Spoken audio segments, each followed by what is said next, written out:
Quarta-feira, 8 de maio de 2019, Imaculada Notícias está no ar.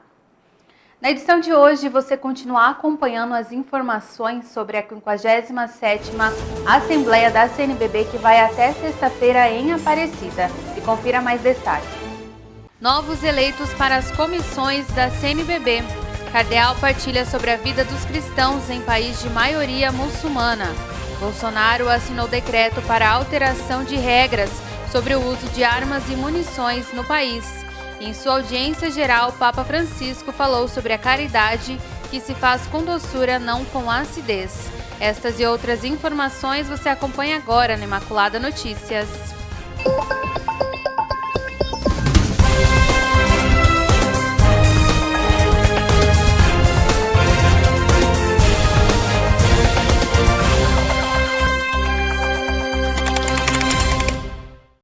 Os bispos reunidos em Assembleia Geral participam também das coletivas de imprensa.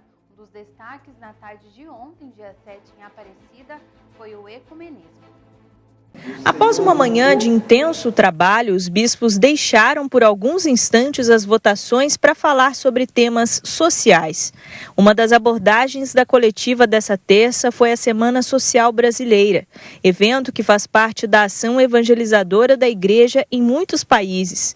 No Brasil, o movimento é realizado desde a década de 90 e dessa vez será a 6ª edição. E nas realidades urbanas de hoje, isso é importantíssimo, podermos ir ao encontro das pessoas, em especial, como destaca o Papa Francisco, ir ao encontro das periferias existenciais e também das periferias geográficas, das periferias sociais. Outra realidade apontada pelo Episcopado é o Programa Missionário Nacional, iniciativa de evangelização em saída. Essa foi uma definição da Assembleia do Conselho Missionário Nacional realizada em março desse ano. A construção da proposta depende agora de levantamento feito pelos conselhos regionais. A expectativa é que o programa missionário seja aprovado para o período de 2019 a 2022. Nós necessitamos reconstruir processos democráticos, fragilizados, e da importância, então, de confluir esforços de toda a sociedade, a Igreja cumprir um papel nesse sentido, É aquela que une pessoas, entidades, em favor de projetos comuns ou de um projeto comum de sociedade. Ao final, Dom Biazin falou a respeito do terceiro tema do dia, o ecumenismo. O bispo emérito afirmou que a comunhão entre as igrejas cristãs é um exemplo dado pelo próprio Papa Francisco. Disse que a igreja se prepara para ações nesse sentido. Uma delas é a campanha da fraternidade de 2021. Todas as contribuições, depois de uma motivação feita pela comissão, apoiaram a campanha da fraternidade, que deve se aprimorar, que não deve ser somente um evento de 5 em 5 anos, mas deve entrar dentro de um processo de diálogo, de caminho feito juntos, de partilha concreta e real. Não digo de transparência, porque não se trata disso, mas também de maior trânsito entre uma igreja e outra, de forma que todas se sintam corresponsáveis. E como tem acontecido desde o segundo dia da Assembleia, mais 4 bispos foram nomeados para as comissões da CNBB. 3 bispos foram eleitos ontem, 7 de maio, para presidir comissões pastorais da CNBB.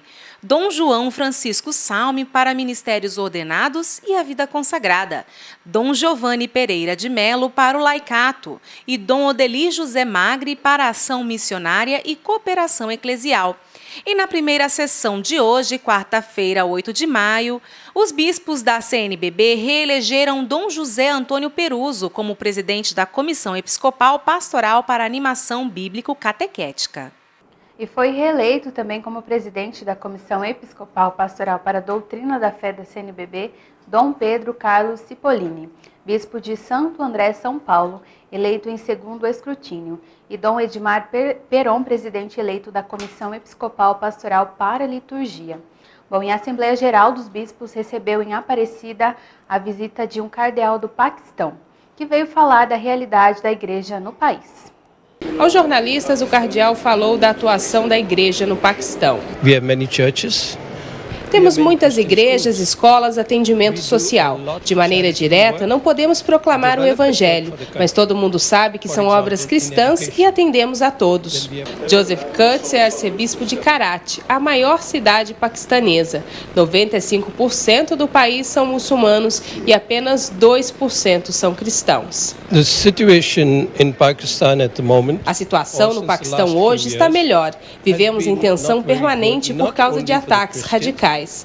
Os bispos que participam da Assembleia Geral da CNBB também puderam conhecer essa realidade, mas esse foi um encontro fechado lá na plenária, onde só eles têm acesso. Essa é a primeira visita do cardeal ao Brasil a pedido da ajuda à igreja que sofre. Nossa organização Ajuda a Igreja que Sofre procura ajudar justamente os cristãos perseguidos. A igreja que sofre é a igreja que está em sofrimento, em perseguição. O cardeal de Karachi encerrou falando da mensagem que deixou aos bispos brasileiros. Queremos mostrar como é possível viver a fé, nossos desafios e pedir para vocês do Brasil rezarem por nós. E o presidente Jair Bolsonaro assinou ontem, terça-feira, em cerimônia no Palácio do Planalto, um decreto para alterar as regras sobre o uso de armas e munições no país.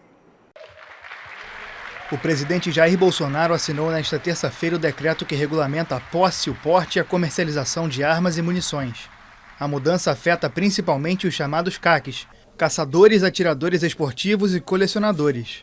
A partir de agora, o governo sobe de 50 para 1.000 o limite de cartuchos e munições que podem ser adquiridos por ano.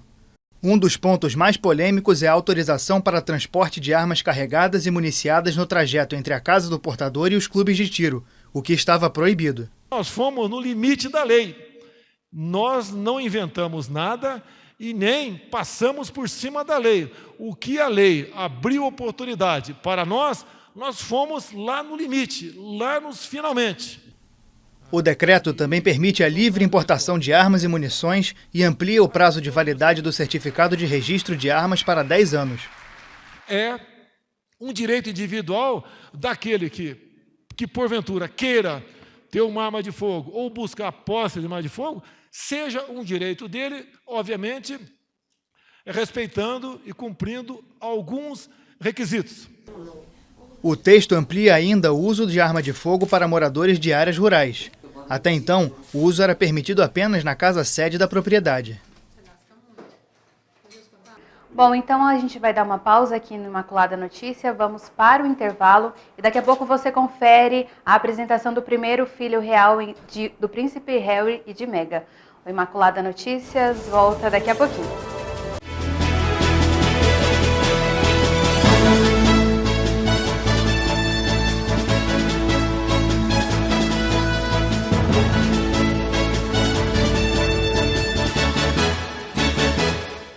E 125 milhões de pessoas em todo o mundo que têm 80 anos ou mais passaram a integrar uma nova categoria, a quarta idade.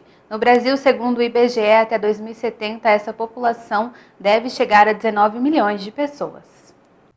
Uma foto publicada nas redes sociais e todo mundo quis saber quem é o idoso que começou a fazer balé aos 75 anos e aos 80 chega a fazer 5 aulas por dia.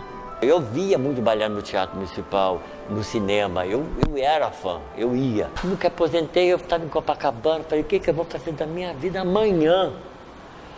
Eu olhei para a academia e falei, é isso aí que eu vou fazer.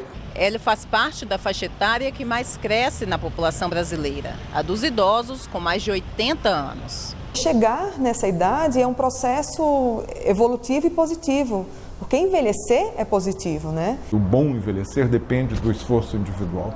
Mas se não tiver o apoio do setor público, para a imensa maioria desses brasileiros que não tem condições de pagar no privado nem ter o plano de saúde, você vai precisar de apoios e políticas do setor público. Quase 70% dos idosos sofrem de pelo menos uma doença crônica. Maria, de 85 anos, tem hipertensão e diabetes. Ela depende exclusivamente do Sistema Único de Saúde. Essa é a realidade de 75% dos idosos brasileiros. A doença não começa naquele dia que a pessoa foi no pronto-socorro infartando. Então, aquela doença tem história de 20, 30 anos para trás. Então, se aquela pessoa tivesse ou tiver a oportunidade de saber se cuidar, de ter uma orientação mínima, ter uma alimentação melhor, ter hábitos de vida saudáveis, né? Esse é o grande trabalho, né, que a gente tem que fazer, é a prevenção. Minha vida daqui para frente, eu penso assim, se Deus ainda vai me dar mais um pouco mais de vida para frente, mais dias, quero que Ele me considere, me ajude a me conservar do jeito que eu estou agora. Eu estou satisfeito, eu não estou em busca de nada de externo, é me olhar para mim, é botar minha emoção para fora, isso que eu quero, botar minha emoção para fora. O príncipe Harry e a esposa Meghan apresentaram seu primeiro filho nesta quarta-feira. O bebê é o 7º na linhagem de sucessão ao trono britânico. O príncipe Harry e sua esposa Meghan apresentaram nesta quarta-feira seu filho, que nasceu há 2 dias. O casal não anunciou ainda o nome do mais novo membro da família real britânica. Os papais de primeira viagem não esconderam a emoção com a chegada do bebê. É mágico, incrível. Tenho os melhores 2 homens do mundo e estou muito feliz. Estamos muito emocionados de ter nosso próprio pacote de alegria e passar o tempo com ele enquanto cresce lentamente. O bebê nasceu na madrugada de segunda-feira, mas não foram divulgados detalhes do parto. Harry afirmou que ainda não sabe com quem o filho parece mais.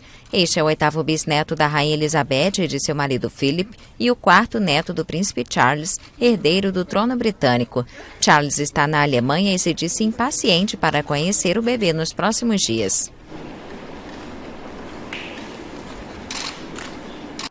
E os Estados Unidos retiraram as sanções a um general venezuelano que se voltou contra Nicolás Maduro na semana passada. A ideia é encorajar outros militares a fazerem o mesmo.